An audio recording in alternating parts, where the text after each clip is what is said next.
So there are many cases where the belief system is so absurd that scientists dismiss it instantly but never commit their arguments to print.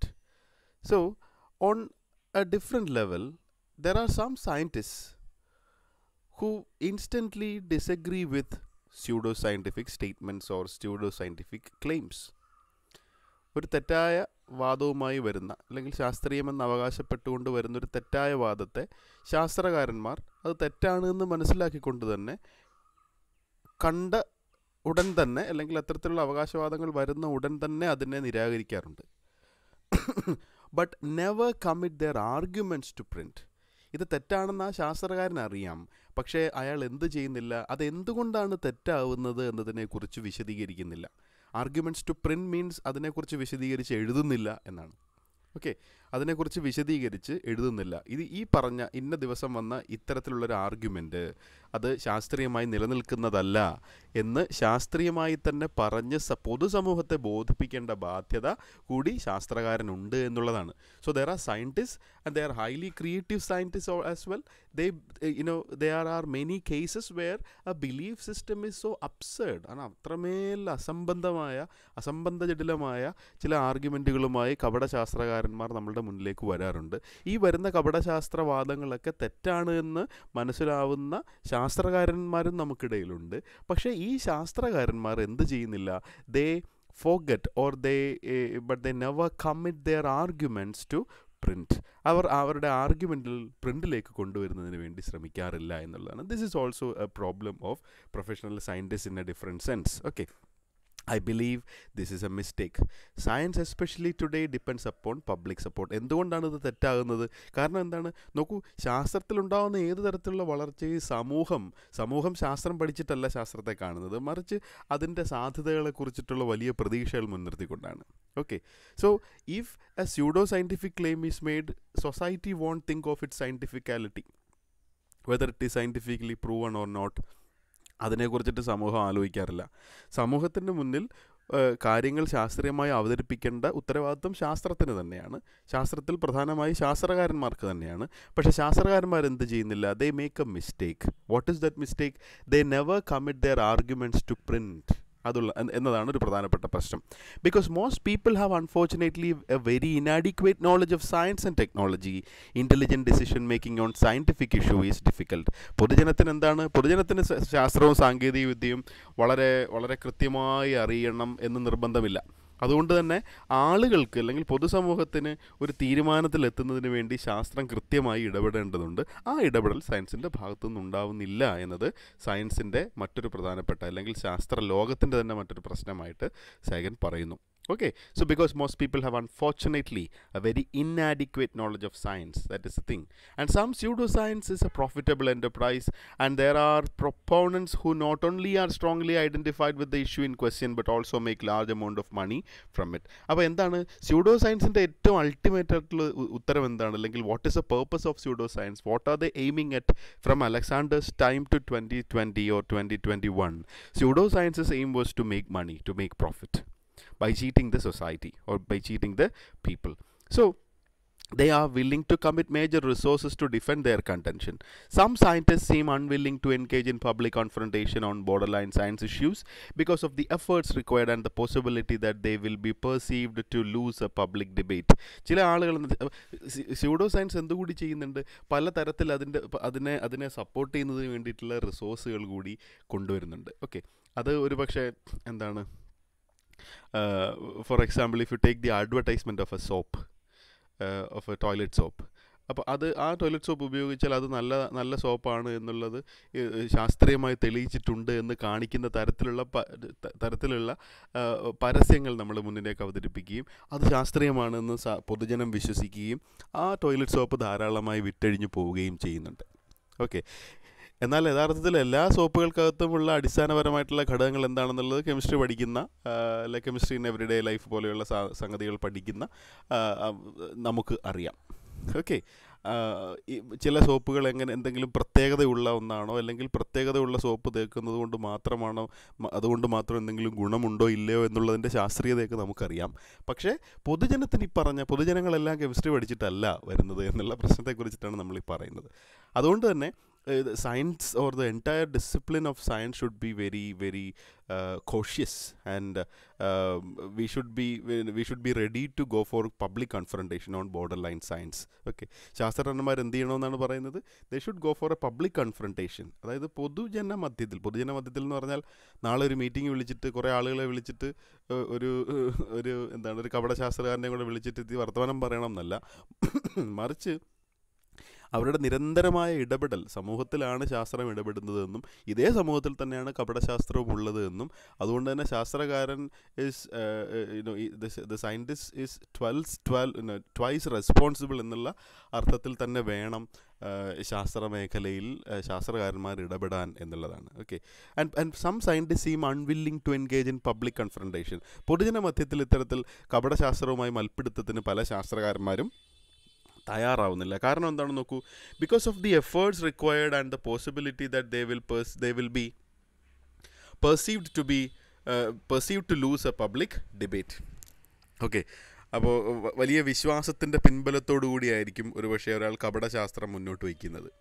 അപ്പോൾ ഏതെങ്കിലും ഒരു മതവിശ്വാസത്തിൻ്റെ ഭാഗമായിട്ടാണ് എന്ന് കരുതുക. അപ്പോൾ ഒരു മതവിശ്വാസത്തിൻ്റെ ഭാഗമായി മുന്നോട്ട് വയ്ക്കുന്ന ഒരു കപടശാസ്ത്രവാദം ഒരു ശാസ്ത്രകാരൻ എവിടെ ചെന്നിരുന്ന് ഏത് ഭാഷ ഉപയോഗിച്ച് തള്ളിക്കളയും എന്നുള്ളൊരു പ്രശ്നമുണ്ട്. പൊതുജന മധ്യത്തിൽ വിശ്വാസികൾ മാത്രം അടങ്ങുന്നൊരു സമൂഹത്തിൽ ഒരു വിശ്വാസികളുടെ പ്രാമാണികത്വം വഹിക്കുന്ന ഒരാൾ അവർ ചെയ്യുന്ന അന്ധവിശ്വാസങ്ങളെല്ലാം ശരിയായ വിശ്വാസങ്ങളാണെന്നും ശാസ്ത്രീയമാണെന്നും പറയുന്നതിനെ ശാസ്ത്രകാരൻ എന്ന ഒറ്റയാൾ പോയിരുന്ന് എങ്ങനെയാണ് ചെറുത്ത് തോൽപ്പിക്കുക എന്നുള്ളൊരു പ്രശ്നമുണ്ട്. സോ അതുകൊണ്ട് തന്നെ പുതിയ തരത്തിലുള്ള ഇടപെടലുകൾ സമൂഹത്തിൽ അന്ധവിശ്വാസവും ശാസ്ത്രീയതയും തമ്മിൽ ഈ പറഞ്ഞ സംഘർഷത്തിൽ ഏർപ്പെടുന്നതിന് വേണ്ടി, ആ സംഘർഷത്തിൽ ശാസ്ത്രം ജയിക്കുന്നതിന് വേണ്ടി, ആ ജയത്തിലൂടെ ജനത്തിന് കൂടുതൽ ശാസ്ത്രീയതയെക്കുറിച്ച് മനസ്സിലാകുന്നതിന് വേണ്ടിയിട്ടുള്ള ഇടപെടലുകൾ ഉണ്ടാവണം എന്നുള്ളതാണ്. Okay, so efforts required and possibility that they will be perceived to be to lose a public debate. So, but it is an excellent opportunity to show how science works at its murkier borders, and also a way to convey something of its power as well as its pleasure. But if the field of science, or if a scientist is really courageous to go and have a public confrontation with pseudoscience, that is an excellent opportunity to show the power of science. And there is stodgy immobility on both sides of borders of science enterprise. Scientific aloofness and opposition to novelty are much a problem as public gullibility. A distinguished scientist once threatened to sack then Vice President Ciproti Agnew on me if I persisted in organizing a meeting of the American Association for the Advancement of Science, in which both proponents and opponents of the extraterrestrial spacecraft hypothesis of UFO origins would be permitted to speak. Scientists offended by the conclusion of Immanuel Velikovsky's Worlds in Collision and irritated by Velikovsky's total ignorance of many well-established scientific facts, successfully and shamefully pressured Velikovsky's publisher to abandon the book, which was then put out by another firm, much to its profit.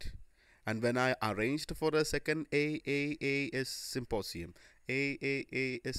എന്താണെന്ന് നോക്കൂ, American association for the advancement of science ആണ് AAAS symposium, to discuss Velikovsky's idea, I was criticized by a different leading scientist who argued that any public attention, no matter how negative, could only aid Velikovsky's cause.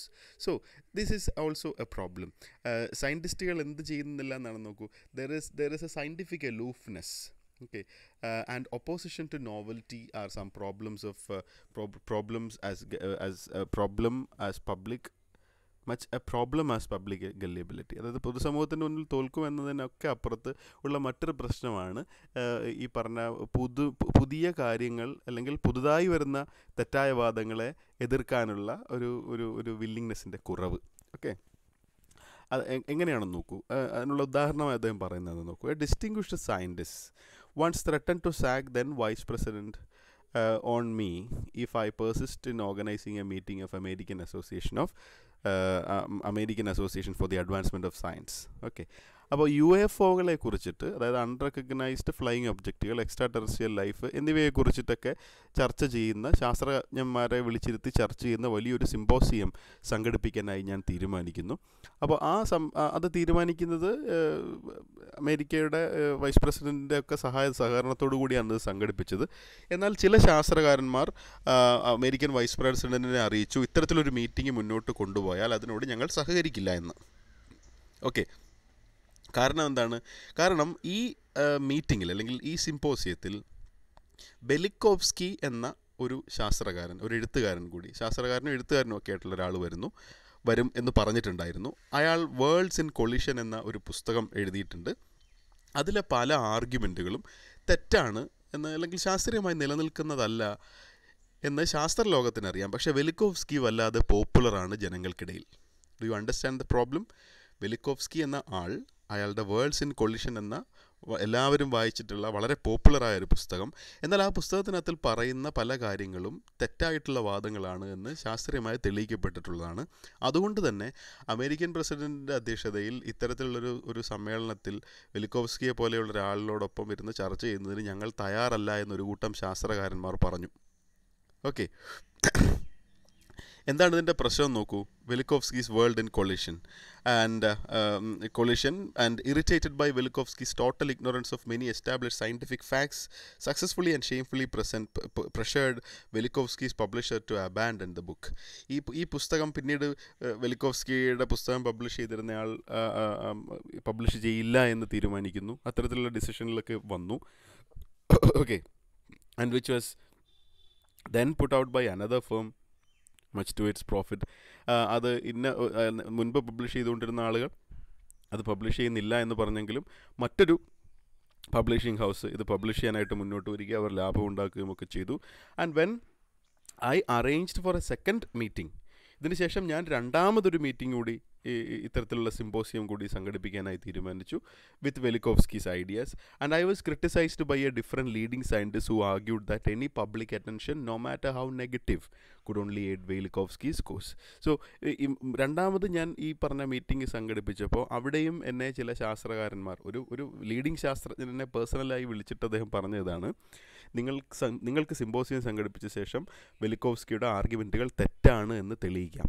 പക്ഷേ അത് ആ സിമ്പോസിയത്തിൽ വരുന്ന ആളുകൾക്ക് മാത്രമേ അത് തെറ്റാണ് എന്ന് ബോധ്യപ്പെടുള്ളൂ. ഓക്കെ, മറിച്ച് നിങ്ങൾ വെലിക്കോവ്സ്കിയുടെ ആർഗ്യുമെൻറ്റ് തെറ്റാണ് എന്ന് തെളിയിക്കുന്നതിന് വേണ്ടി ഒരു സിമ്പോസിയം സംഘടിപ്പിക്കുമ്പോൾ വെലിക്കോവ്സ്കിയുടെ ആർഗ്യുമെൻറ്റുകൾ തെറ്റാണ് എങ്കിൽ കൂടി അയാൾ വീണ്ടും വീണ്ടും പോപ്പുലർ ആയിക്കൊണ്ടിരിക്കുകയാണ് ചെയ്യുന്നത്. Okay, so he will get public attention, even though it's a negative public attention, still he is becoming popular. Okay, so സയൻസിന് യഥാർത്ഥത്തിൽ അല്ലെങ്കിൽ ചില ശാസ്ത്രകാരന്മാർക്കെങ്കിലും ഈ പറഞ്ഞ വെലിക്കോവ്സ്കിയുടെ കേസ് പോലെയുള്ള കേസുകൾ എങ്ങനെ മാനേജ് ചെയ്യണമെന്നതിനെക്കുറിച്ചിട്ടുള്ള ധാരണക്കുറവുണ്ട് എന്നുള്ളതാണ് പറയുന്നത്. Okay, so this is called negative public attention or negative marketing എന്നൊക്കെ പറയുന്ന തരത്തിലുള്ള സംവിധാനമാണ്. അതായത് നിങ്ങൾ വളരെ പെട്ടെന്ന് ശ്രദ്ധ നേടണമെന്നുണ്ടെങ്കിൽ നിങ്ങളുടെ പേരിൽ നിങ്ങൾ തന്നെ ഒരു വിവാദം ഉണ്ടാക്കുകയും വളരെ പെട്ടെന്ന് നിങ്ങൾ മാധ്യമങ്ങളുടെ ശ്രദ്ധയിൽപ്പെടുകയും മാധ്യമങ്ങളുടെ ശ്രദ്ധയിൽപ്പെടുക വഴി you are in public attention. Okay, അങ്ങനെ നിങ്ങൾ പോപ്പുലർ ആവുകയും ചെയ്യുന്നു എന്നുള്ളതാണ്. പലതരത്തിൽ രാഷ്ട്രീയത്തിൽ നടക്കുന്ന പ്രധാനപ്പെട്ട ഒരു പബ്ലിക് റിലേഷൻ ഇടപെടലാണിത്. വളരെ പെട്ടെന്ന് all of A sudden A controversy is coming and you are in the lime light. And in the beginning you have a negative image, but gradually you will get a positive image. Okay, അപ്പോൾ ഇത് സയൻസിൽ സംഭവിക്കാമെന്നുള്ളതാണ്. വെലിക്കോവ്സ്കിയുടെ argument തെറ്റാണെന്ന് തെളിയിക്കുന്നതിന് വേണ്ടി നിങ്ങൾക്ക് meeting സംഘടിപ്പിക്കാം. പക്ഷേ അത് മീറ്റിങ്ങിൽ വരുന്ന ആൾക്ക് മാത്രമേ അറിയൂ. അടുത്ത ദിവസം വെലിക്കോവ്സ്കി പുസ്തകം എഴുതുമ്പോൾ പറയും, ഇന്ന സിമ്പോസിയത്തിൽ പങ്കെടുത്ത വെലിക്കോവ്സ്കി എന്നുകൂടി ഒരു പക്ഷേ അയാളുടെ പുസ്തകത്തിൽ ചേർക്കുമായിരിക്കും. അതുകൊണ്ട് തന്നെ that will even though the aim of the meeting or the symposium is to argue and prove that Velikovsky's statements are false, that will ultimately give Velikovsky mileage or public attention, even though it's a negative attention. Okay, ഇതും ശാസ്ത്രമേഖല അഭിമുഖീകരിക്കുന്ന മറ്റൊരു പ്രശ്നം എന്നാണ് പറയുന്നത്. I hope you can understand. But these symposia were held, the audience seemed to find them interesting, the proceedings were published, and now youngsters in Duluth and Fresno can find some books presenting the other side of the issue in their libraries.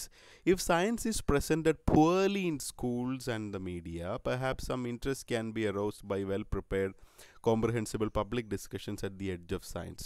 Astrology can be used for discussion of astronomy, alchemy for chemistry, Velikovskian catastrophism, and lost continents such as Atlantis for geology, and sorry, and spiritualism and Scientology for wide range of issues in psychology and psychiatry. But the symposia were held and പക്ഷേ ഈ പ്രശ്നങ്ങളൊക്കെ പറഞ്ഞുവെങ്കിലും symposium സംഘടിപ്പിക്കുകയും വെലിക്കോവ്സ്കിയുടെ ആർഗ്യുമെൻറ്റുകളുടെ പ്രശ്നം എന്താണ് എന്നതിനെക്കുറിച്ച് പിന്നീട് പല സ്ഥലങ്ങളിലും ഗവേഷണങ്ങൾ നടക്കുകയും പഠനങ്ങൾ നടക്കുകയും ഒക്കെ ചെയ്തു എന്നുള്ളതാണ്. Okay, so if science is presented poorly in schools and media, perhaps some interest can be aroused by well prepared, comprehensible public discussions. സ്കൂളിൽ അല്ലെങ്കിൽ വിദ്യാഭ്യാസത്തിൻ്റെ മേഖലയിൽ പ്രോപ്പറായ സയൻസ് എഡ്യൂക്കേഷൻ നടക്കുന്നില്ല എങ്കിൽ പബ്ലിക്കായി അല്ലെങ്കിൽ പൊതുസമൂഹത്തിൽ ശാസ്ത്രത്തെ അവതരിപ്പിച്ചുകൊണ്ട് പബ്ലിക് മീറ്റിങ്ങുകൾ സംഘടിപ്പിച്ചുകൊണ്ട് ശാസ്ത്രത്തെ നമുക്ക് പോപ്പുലറാക്കാൻ ഒരു പക്ഷേ കഴിഞ്ഞേക്കും. Okay, that is one solution for the less scientific attitude or the low scientific attitude existing in the society. Then Sagan is also of the opinion that astrology can be used for discussions of astronomy. അതായത് നിങ്ങൾ എന്താണ് തെറ്റ് അല്ലെങ്കിൽ തെറ്റായിട്ടുള്ളൊരു argument നിലനിൽക്കുന്നതിനെ വളരെ കൺസ്ട്രക്റ്റീവായി നിങ്ങൾക്ക് ഉപയോഗിക്കാൻ കഴിയും എന്നുള്ളതാണ്. ഓക്കെ, അസ്ട്രോണമി തെറ്റാണെന്ന് തെളിയിക്കുന്നതിന് വേണ്ടി നിങ്ങൾക്ക് അസ്ട്രോണമിയെ തന്നെ ഉപയോഗിക്കാം. ഓക്കെ, പറഞ്ഞത് മനസ്സിലാവുന്നുണ്ടോ? സി ആസ്ട്രോളജി, അതിനെക്കുറിച്ചിട്ടാണ് പറഞ്ഞത്. Astrology can be used for discussion of astronomy. Astrology എന്ന് പറയുന്നത് തെറ്റാണ് എന്നും ആസ്ട്രോണമി എന്നതാണ് കൂടുതൽ ശാസ്ത്രീയമെന്നും തെളിയിക്കുന്നതിന് നിങ്ങൾക്കൊരു ഡിസ്കഷൻ ആസ്ട്രോളജിയിൽ തന്നെ തുടങ്ങാം. ഓക്കെ, എന്ന് പറഞ്ഞാൽ നേരത്തെ മുൻപ് പറഞ്ഞതുപോലെ വെലിക്കോവ്സ്കി തെറ്റാണെങ്കിൽ വെലിക്കോവ്സ്കി തെറ്റാണെന്ന് തെളിയിക്കുന്നതിന് വേണ്ടി വെലിക്കോവ്സ്കിയൻ ആർഗ്യുമെൻറ്റുകളിൽ നിന്ന് തന്നെ തുടങ്ങണമെന്നാണ് സാഗൻ്റെ അഭിപ്രായം. മറിച്ച് അയാളെ എക്സ്ക്ലൂഡ് ചെയ്യലല്ല. Okay, to prove something is wrong, you have to start from that point itself, or you have to include that point in the system itself. And this is a basic strategy. ഒരു പക്ഷേ വളരെ വളരെ കൃത്യമായി നമ്മളെല്ലാവരും ഓർത്തിരിക്കേണ്ട ഒരു technique കൂടിയാണ് ഇതെന്ന് തോന്നുന്നു.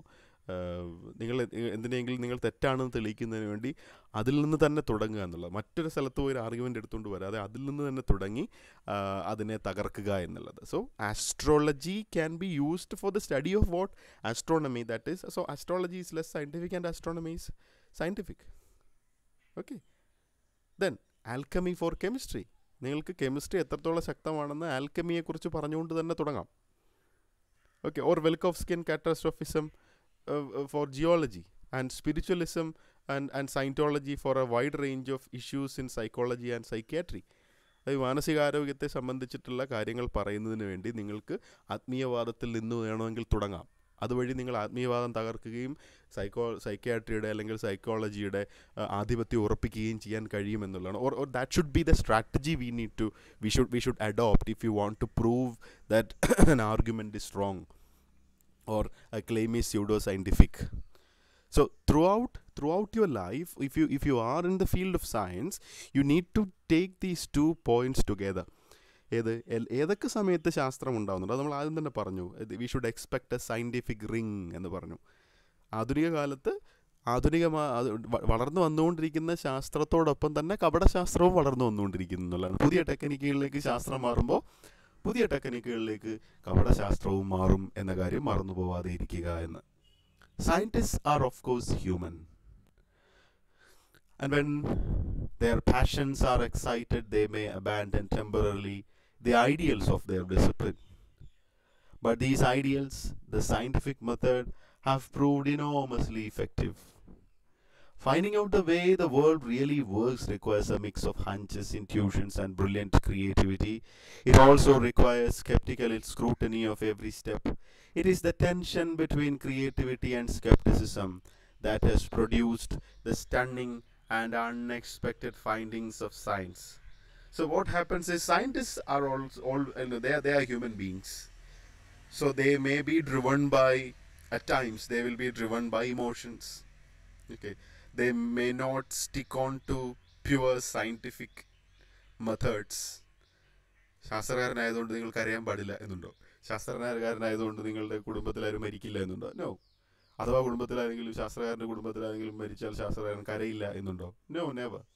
So scientists are human beings, and they can they may abandon temporarily the scientific methods, and they may be led by the passions and emotions. Okay,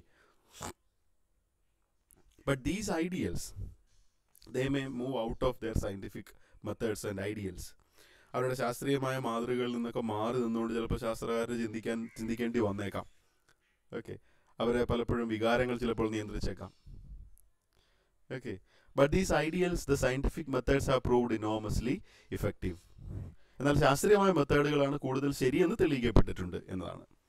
ശാസ്ത്രം കൂടുതൽ ശരിയാണെന്ന് തെളിയിക്കപ്പെട്ടിട്ടുണ്ട്. അതിനർത്ഥം ശാസ്ത്രകാരന്മാരും ശാസ്ത്രവും ഒരു തരത്തിലും വികാരങ്ങൾക്ക് അടിപ്പെടാൻ പാടില്ല, അത്തരത്തിലൊരു സാത്വിക ജീവിതമായിരിക്കണം എന്നുള്ള അർത്ഥത്തിലൊന്നും അല്ല നമുക്കതിനെ കാണുന്നത്. കാരണം അതിൻ്റെ പ്രായോഗികത എന്ന് പറയുന്നതിൽ അത്തരത്തിലുള്ള ചില ബുദ്ധിമുട്ടുകളുണ്ട് എന്നുള്ളതാണ്. Because man realises in the society എന്നുള്ളത്. മനുഷ്യൻ സമൂഹത്തിലാണ് തിരിച്ചറിയുന്നത്, അല്ലെ അവനെ തന്നെ തിരിച്ചറിയുന്നത്, അവരെ തന്നെ തിരിച്ചറിയുന്നത്, അവളെ തന്നെ തിരിച്ചറിയുന്നത്.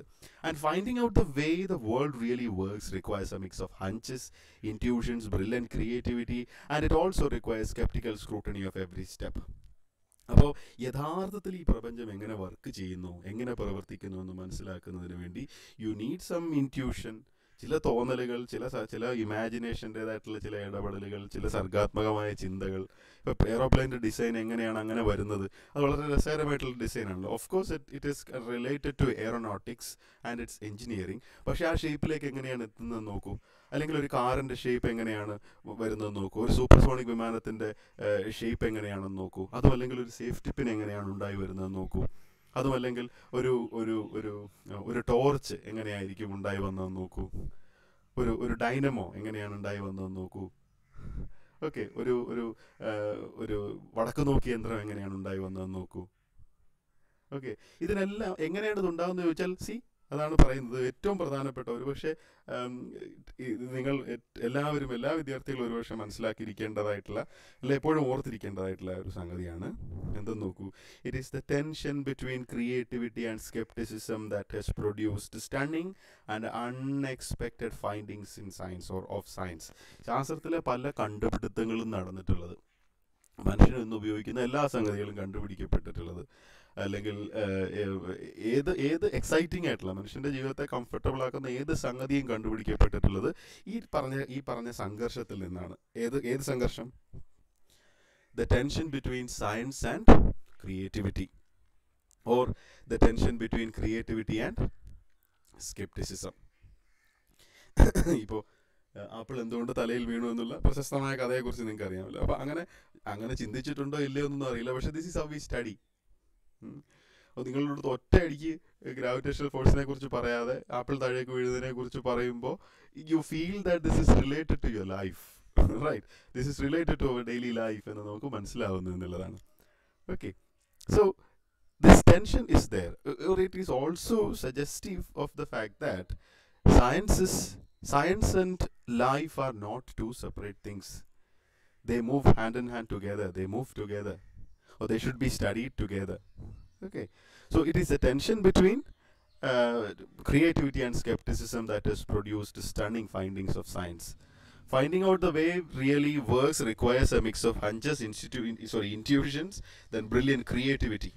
വളരെ ക്രിയാത്മകമായിരിക്കണം. ഇപ്പോൾ എയ്റോപ്ലെയിൻ ഉണ്ടായതിൻ്റെ ചരിത്രം നിങ്ങൾ നോക്കിയാൽ നിങ്ങൾക്ക് യൂട്യൂബിലൊക്കെ അതിൻ്റെ പഴയ റെക്കോർഡുകൾ കാണാൻ കഴിയും. എത്രത്തോളം ആളുകളാണ് ഒരുപക്ഷെ ഈ ചിറകുകളൊക്കെ ഫിറ്റ് ചെയ്തിട്ട് മലമുകളിൽ നിന്ന് എടുത്ത് ചാടുകയും മരണപ്പെടുകയൊക്കെ ചെയ്തിട്ടുള്ളത്. നമുക്ക് ഒറ്റയടിക്ക് ഒരു തമാശയായിട്ടൊക്കെ തോന്നുമെങ്കിൽ കൂടി എത്ര ആളുകളുടെ രക്തസാക്ഷിത്വത്തിന് ശേഷമായിരിക്കും ഒരുപക്ഷെ ഒരു കണ്ടുപിടുത്തം ഉണ്ടായി വരുന്നത് എന്നുള്ളത് ഓർക്കുമ്പോൾ you need to respect people who devoted their lives for science.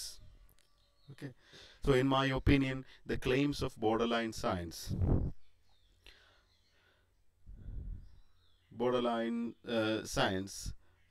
pale in comparison with hundreds of recent activities and discoveries in real science, including the existence of 2 semi-independent brains within each human skull, the reality of black holes, continental drift and collisions, chimpanzee language, massive climatic changes in Mars and Venus, the antiquity of a human species, the search for extraterrestrial life, the elegant self-copying molecular architecture that controls our heredity, and evolution and observational evidences on origin, nature, and the fate of the universe as a whole. ഇത്തരത്തിൽ മനുഷ്യൻ്റെ when there was a combination or a perfect union or tension between skepticism and human imagination, we could make discoveries or new findings in all these areas. എന്ത് നോക്കൂ, നൂറുകണക്കിന് ആധുനിക കാലത്തുണ്ടായിട്ടുള്ള നൂറുകണക്കിന് കണ്ടുപിടുത്തങ്ങളുടെ ചരിത്രം നമ്മൾ പരിശോധിച്ചാൽ അതിൻ്റെയൊക്കെ കാരണമെന്ന് പറയുന്നത് ഈ മനുഷ്യൻ്റെ സർഗാത്മകതയും മനുഷ്യൻ്റെ ശാസ്ത്രചിന്തയും അല്ലെങ്കിൽ ശാസ്ത്രബോധവും തമ്മിലുള്ള കൃത്യമായ സംഘർഷത്തിൻ്റെ ഭാഗമായിട്ടാണ് അത് ഉണ്ടായി വന്നിട്ടുള്ളതെന്ന് നമുക്ക് കാണാൻ കഴിയും. B it the science of gravitational force, be it the existence of two semi-independent brains within human skull. ഇപ്പോൾ നമ്മൾ 9ാം ക്ലാസ്സിലും 10ാം ക്ലാസ്സിലൊക്കെ ആണല്ലോ നിങ്ങളുടെ വലതുഭാഗത്തുള്ള ആക്ടിവിറ്റികൾ കൺട്രോൾ ചെയ്യുന്നത് തലച്ചോറിൻ്റെ ഇടതുഭാഗമാണ് എന്ന് പറയുന്ന കണ്ടുപിടുത്തത്തിലേക്ക് ശാസ്ത്രലോകം എത്തുന്നത് എങ്ങനെയാണെന്ന് പറയുന്നത്. സോ അത് ശാസ്ത്രത്തിൻ്റെ പാത മാത്രം പിന്തുടർന്നിട്ടല്ല അതുണ്ടാകുന്നത്, മറിച്ച് മനുഷ്യൻ്റെ ക്രിയേറ്റിവിറ്റി കൂടി അതിലേക്ക്, ഇമാജിനേഷൻ കൂടി അതിലേക്ക് കടന്നു വരുന്നു എന്നുള്ളത് കൊണ്ടാണ്. ഓക്കെ, ഒരുപക്ഷെ അതിൽ ഏറ്റവും പ്രധാനപ്പെട്ട ഉദാഹരണം എന്ന് പറയുന്നത് റോബോട്ടുകളുടെ കണ്ടുപിടുത്തമായിരിക്കും. ഒരുപക്ഷെ you can replace human beings എന്ന് പറയുന്ന ആണവ നിലയത്തിൽ ജോലി ചെയ്യാനായി മനുഷ്യർക്ക് പറ്റില്ല. അതുകൊണ്ട് തന്നെ you depute robot to do all those activities. നോക്കൂ, അത് മനുഷ്യൻ്റെ സർഗാത്മകത കൂടി വരുമ്പോഴാണ് അവിടെ സംഭവിക്കുക. അല്ലെങ്കിൽ ചിമ്പാൻസിയുടെ ഭാഷ എങ്ങനെയാണെന്ന് നോക്കുന്നു, വൻകരകൾ ഭൂഖണ്ഡങ്ങൾ എങ്ങനെയുണ്ടായി എന്നതിനെക്കുറിച്ച് നോക്കുന്നു, അവർ expeditions in Mars and Venus or in the moon and many other planets, and how human species evolved. Okay, if are there any missing links in this evolution, in the different phases of evolution, the search for extraterrestrial life outside of this planet, the elegant self-copying molecules of molecular architecture that controls our heredity, അതായത് DNA കുറിച്ചിട്ടുള്ള കണ്ടുപിടുത്തങ്ങൾ, ഇതൊക്കെ മനുഷ്യൻ കണ്ടെത്തുന്നത് ഈ പറഞ്ഞ ശാസ്ത്രത്തിൻ്റെയും ഇമാജിനേഷൻ്റെയും കോമ്പിനേഷനിലൂടെയാണ്.